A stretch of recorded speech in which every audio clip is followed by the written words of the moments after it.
नमस्ते गुरुजी। नमस्ते डॉक्टर सत्यनारायण जी। हम अपना देश अमेरिका जैसा कैसा बड़ा रख सकते, सत्यनारायण जी बना देखिए, सकते। अमेरिका की भी स्थिति बिल्कुल हिंदुस्तान जैसी थी, क्योंकि वहाँ भी अंग्रेज़ों ने बहुत दिन तक शासन किया था और अमेरिका को बर्बाद करके रख दिया था। आप देखेंगे कि वहाँ के सबसे महान जो कमांडर इन चीफ थे, जॉर्ज वाशिंगटन ने, उसी ने लिबरेट किया था।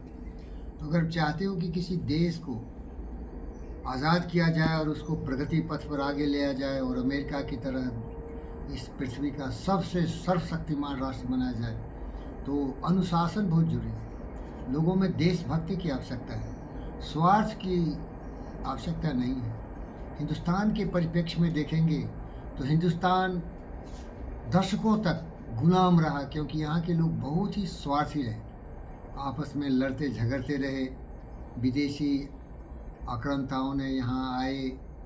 सबसे पहले तो आप जानते हो कि जयचंद ने पृथ्वीराज को मरवाया मोहम्मद गोरी से, गजनी लुटेरा आया अफ़गानिस्तान से, और इसके बाद एक सिलसिला शुरू हुआ। यहाँ के लोग ज़्यादा हिंदू ही थे, लेकिन वो बहुत ही गिरे हुए और भ्रष्ट स्वभाव के थे। वो बहुत स्वार्थी थे, आपस में खूब लड़ते थे। और इसीलिए डॉक्टर सत्यनारायण, अभी भी देखोगे यहाँ के जितने भी नर पिशाच हैं, जंगली भेड़िए हैं, जंगली खून के प्यासे हैं राजनेता लोग, वो हमारे समाज को बांटना चाहते हैं। वो चाहते हैं कि हमारा समाज छिन्न भिन्न हो जाए और नए नए लोभ लालच में उसको फंसाना चाहते हैं। और इसीलिए आप देखते हो कि हमारे जो समाज है उसको बांटते हैं जाति में, धर्म में, मजहब में, क्षेत्र में।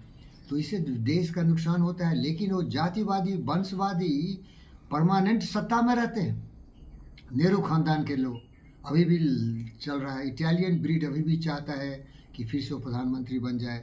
लल्लू को देखो, मुलायम को देखो, ये लोग जातिवादी लोग हैं।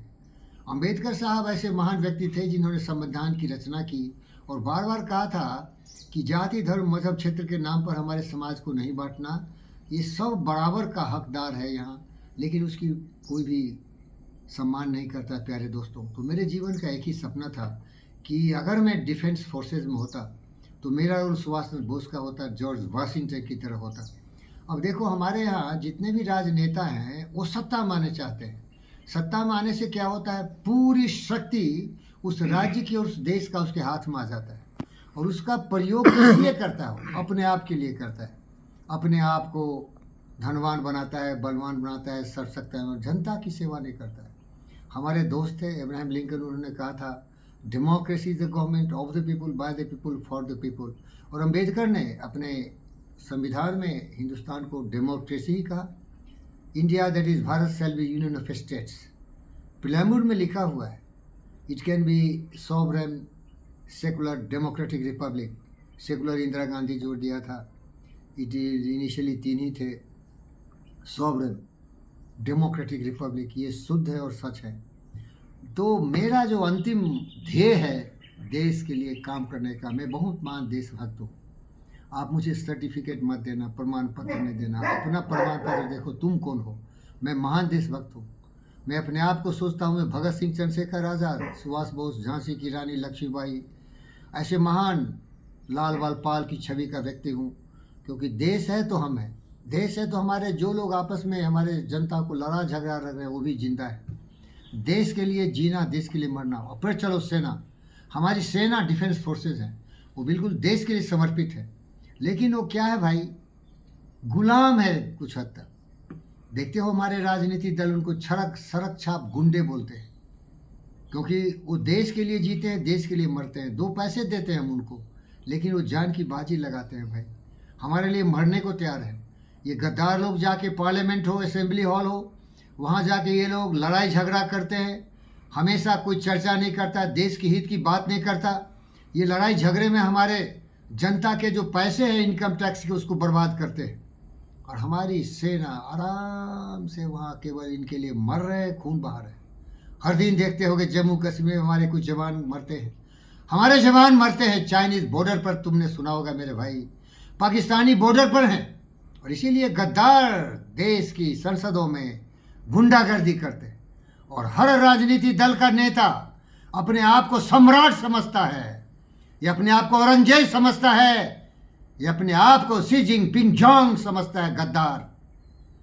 अरे सिपाहियों, अरे हमारे डिफेंस फोर्सेस, तू भी देश के नागरिक हो। सिपाही करना तुम्हारा एक रोल है। तुम सेना के एक जवान हो, सरहदों की रक्षा करना तुम्हारा कर्तव्य है। लेकिन तुम यूं क्यों भूल गया कि तू भी देश के नागरिक हो, देश की प्रगति में तुम्हारा भी सहयोग हो। ये गुंडे, लुच्चे, लफंगे जब हमारे संविधान के आधार पर पार्लियामेंट को चलने नहीं देते हैं, देश हित में बात नहीं करने देते हैं, जिसके ये प्रतिनिधित्व करते हैं उसकी दुख सुख के बारे में सोचते नहीं है। कोई कुछ बोलता है, कोई कुछ बोलता है, तो क्यों बैठा हुआ है? डॉक्टर सत्यनारायण, मेरा दुर्भाग्य है कि मैं एक ऑर्डिनरी भिखारी हूँ, एक फकीर हूँ। कोई भी बाहुबल नहीं है, मेरा कुछ भी नहीं है, जंगल में रहता हूँ। अगर मैं सेना प्रमुख होता, सबको डिसिप्लिन कर देता, इसकी जिम्मेदारी को एहसास कराता। तुम जनता के चुने हुए प्रतिनिधित्व हो, प्रतिनिधित्व करना तुम्हारा उत्तरदायित्व है। तुम बादशाह नहीं हो, तुम जनता के नौकर हो। तुम्हें जनता ने चुना है, उसकी भलाई के बारे में सोचना। डेमोक्रेसी का मेरुदंड है, बैकग्राउंड। 2 सेकंड में सीधा कर देता, सीधा कर देता। और कुछ ऐसा करता जो सीक्रेट रखता हूँ, ये बोलना थोड़ा ठीक नहीं है। डर के मारे ये कांपता और जिम्मेदारी निभाता। अनुशासित इसको भी करते हम, लेकिन कौन कर रहा है?